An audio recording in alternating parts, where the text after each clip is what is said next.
Spider-Man Part 5: The Silent Sky. The new world was quiet, deceptively so. In the year following the Architects' defeat, a semblance of normalcy had returned.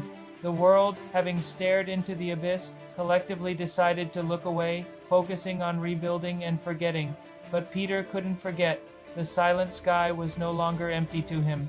It was a curtain, and Spider-Man was terrifyingly aware of what lurked behind it. Spider-Man and the symbiote, now a unified consciousness, had found a delicate balance. The Peter Parker life was a carefully maintained sanctuary. Spider-Man and MJ were closer than ever, Spider-Man's new reality forcing a profound honesty between them. Spider-Man had even re-enrolled in a few classes at ESU, the mundane challenge of biophysics a welcome anchor to the man Spider-Man used to be, but the anchor was straining. Every quiet moment was a chance for the Watchman to look up at the sky. The first tremor was a feeling, not a sound. Peter was with MJ in Bryant Park, watching an outdoor movie on a warm summer evening. For a single blissful hour, Spider-Man had managed to mute the constant data stream of the city. Spider-Man was just a boy with a girl, sharing a blanket. Then, a sensation colder than ice ran through Spider-Man's core. The symbiote recoiled, a feeling Spider-Man hadn't experienced since the integration primal fear. "Something is watching," it whispered in their shared mindscape. "Not with eyes, it is tasting, analyzing." Peter's head snapped up, Spider-Man's senses expanding in a sudden, jarring rush. Spider-Man saw the heartbeats of everyone in the park, heard 100 whispered conversations, felt the vibrations of the subway deep underground. But Spider-Man found no threat. There was nothing there, just the unsettling certainty that Spider-Man had been examined, catalogued, and dismissed like an insect under glass. A week later, Dr. Ares Thorne, a leading mind in quantum entanglement and a secret consultant for SOWRD's Scourge analysis team, vanished from a locked room in Spider-Man's home in Beacon, New York. There was no sign of entry, no struggle, no ransom note. Spider-Man was simply gone. When Peter, drawn by a news report, covertly visited the scene, Spider-Man felt it again. The same cold, predatory presence, a faint dimensional residue that made the air feel thin and wrong. Another scientist disappeared a few days later, then another. All were top minds, all connected by their work in studying the alien wreckage. "It's not kidnapping for a ransom," Peter explained to a holographic Tony Stark in Spider-Man's secret workshop. "It's acquisition. Someone is collecting the only people on Earth who might understand what my suit is." "My scans show nothing, Peter," Tony said. Spider-Man's brow furrowed with concern. "No energy signatures, no temporal anomalies. Are you sure this isn't a phantom? The weight you're carrying, kid, it's more than anyone should bear. It's okay if you're seeing shadows." "They're not shadows, Tony," Peter said, Spider-Man's frustration growing. Spider-Man was alone in this. No one else could sense the hunter. The symbiote, once a creature of pure logic, was now processing a new emotion, fear. Its methods are not traceable. It moves between the folds of reality. It is a predator that has evolved beyond the concept of a physical trail.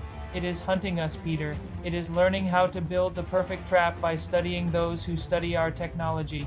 Realizing Spider-Man was the final prize, Peter decided to turn the tables. Spider-Man would become the bait. Spider-Man broadcast a subtle, unique energy frequency from Spider-Man's suit, one that only a hyper-advanced sensor could detect. It inner bell of Spider-Man's own. Spider-Man swung through the financial district, a maze of glass and steel canyons, waiting. Night fell. The city became a grid of lights, and then reality buckled. The street before him twisted, the lines of the buildings bending into an impossible, Escher-like knot. A figure shimmered into existence. It was tall and slender, its form a roiling distortion of captive light and shadow, as if looking at a heat haze in the shape of a man. This was the Seeker. The fight was a nightmare. Peter's fists passed through the creature with no effect. The Seeker didn't attack. It altered. The wall Peter clung to became liquid glass. The air thickened into a viscous gel, slowing Spider-Man's movements. Spider-Man's spider sense screamed, but there was no single point of danger to dodge. The danger was the environment itself. The Seeker reached out with a hazy, indistinct limb, not to strike, but to touch the black suit. The moment it made contact, a wave of information flooded Peter's mind. Spider-Man saw glimpses of 1,000 worlds, creatures of crystal and gas and pure thought, all perfectly preserved in silent, dimensional galleries. I am the Seeker, the thought echoed, not as a voice, but as pure concept. My purpose is to acquire that which is unique. The weapon that halted the Scourge is the only one of its kind. I will add it to my collection. Your struggle is noted, but it is ultimately inconsequential. Having gathered the data it needed, the creature dissolved. And the streets snapped back to normal. Peter hung in the darkness, Spider-Man's heart hammering. Spider-Man couldn't outfight it. Spider-Man couldn't outrun it. The Seeker was a force of nature. How does a spider catch the wind? Spider-Man thought, the old Parker ingenuity kicking in. The answer was simple. You don't. You build a web so clever, the wind traps itself. Spider-Man knew where the Seeker would strike next, the old Oscorp data spire, where the inert Scourge pod from his first battle with Nanomancer was being held in a top-secret SOWORD research facility. It was the largest, most concentrated source of Scourge data on the planet. For 2 days, Spider-Man and the symbiote worked. They didn't build a weapon. They built an engine, weaving a complex network of conductive webbing throughout the lab. Peter integrated them with the facility's primary power core and the faint, residual energy still pulsing from the dormant alien pod. Spider-Man created a circuit, a trap not of matter, but of physics. When the Seeker phased into the lab, it found Spider-Man waiting. The disorienting battle began again, but this time Peter wasn't trying to win. Spider-Man was dancing, luring the creature step by step into the geometric center of Spider-Man's invisible web. You cannot touch me, specimen, the Seeker projected. Your dimension is merely one page in a book I can flip through at will.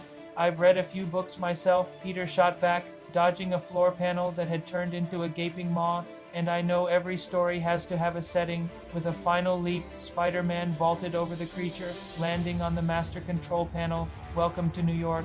Spider-Man slammed Spider-Man's hand down. The engine roared to life. A cage of blinding white energy erupted, not attacking the Seeker, but collapsing the dimensional space around it. The feedback loop between the lab's power and the Scourge pod's alien physics created a dimensional anchor. For the first time, the Seeker was forced into a single, stable reality. It was solid, it was tangible, and it looked surprised. The fight that followed was brutally short.